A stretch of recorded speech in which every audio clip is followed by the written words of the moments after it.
Dah, yuk. Gigi Anginnya sih menunjukkan seperti itu. ya Gigi bisa diceritain perannya di sini nih sebagai apa sih Gigi? Sebetulnya aku nggak bisa spill banyak Oke. karena Minho ini satu karakter yang menurut aku cukup penting di sini dan salah satu karakter yang bawa cerita juga. Tapi pretty much dia adalah seorang Minho ini adalah seorang penyanyi dari keluarga yang cukup wealthy, cukup kaya di tahun 1943-an gitu. Dia adalah perempuan yang sangat passionate, terus perempuan yang berani, perempuan yang apa ya, mungkin bisa dibilang mewakili perasaan banyak perempuan yang ada di dalam segitu. Tapi untuk secara banyak belum bisa spill, nanti mungkin bisa ditonton aja. Itu kira-kira kayak gitu sih. Nah adaptasinya gimana nih ke perempuan di tahun 40-an ya? Iya. Tadi itu gimana sih Kak?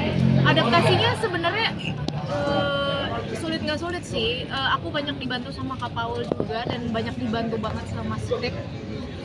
Karena di situ jelas banget dia orangnya kayak gimana, jelas banget kondisinya kayak gitu di mana. Aku cuman perlu melihat sebentar, aku cuman perlu research soal ini sih, behavior dan secara psikologi perempuan di zaman itu seperti apa. Terus bentuk-bentuk ininya, bentuk psikologi, cara dia berjalan, cara dia berpikir, cara dia apa ya, jatuh cinta dan segala macam itu gimana. Yang paling sulit memerankan karakter ini apa? Sulit.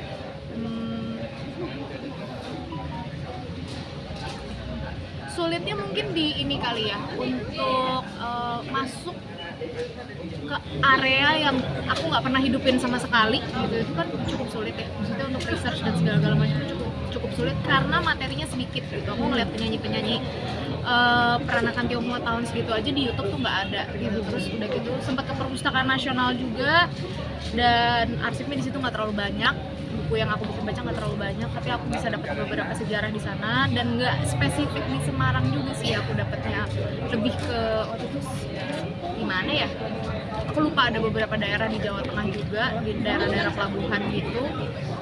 Tapi aku cukup tergambar keadaannya pada saat itu seperti apa gitu. Jadi susahnya mungkin nyari bahannya sih, lebih ke situnya. Bahan literasi yang tentang apa sih, kehidupan atau tentang apa? Kehidupan di zaman itu gitu. Terus udah gitu, maksudnya ada literasinya tapi sedikit sekali gitu. Aku cuma ketemu 2-3 buku yang aku baca untuk research soal Minho ini sih. Nah di sini kan cerita jadi dibilang sebagai penyanyi gitu. Nah itu memang ada adegan nanti nyanyi atau gimana sih gitu? Kalau tadi udah di-mention sama Kak Paul, ada satu lagu yang dari tadi di looping terus ya, itu Minho capek ya nyanyi itu di looping terus dari tadi. Itu aku nyanyi juga, dan memang lagunya juga lagunya menurut aku sangat indah. Judulnya? Judulnya Kupu-kupu dan Rembulan atau kalau nggak salah. Pokoknya ada tapi yang aku nyanyiin kan tadi bahasa Mandarinnya, sebenarnya ada translationnya bahasa Indonesia.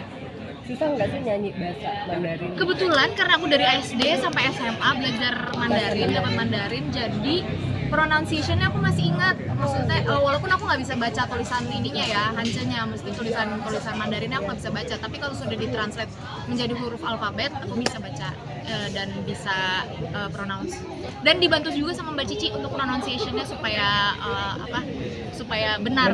Karena dia tahu kan gimana pronunciation yang benar. Jadi aku dibantu juga sama Mbak Cici yang researcher-nya kita itu, dibantu untuk pas lagi rekaman dan segala macam supaya lebih meyakinkan. Oh berarti lagu itu nanti ada di adegan gitu ya?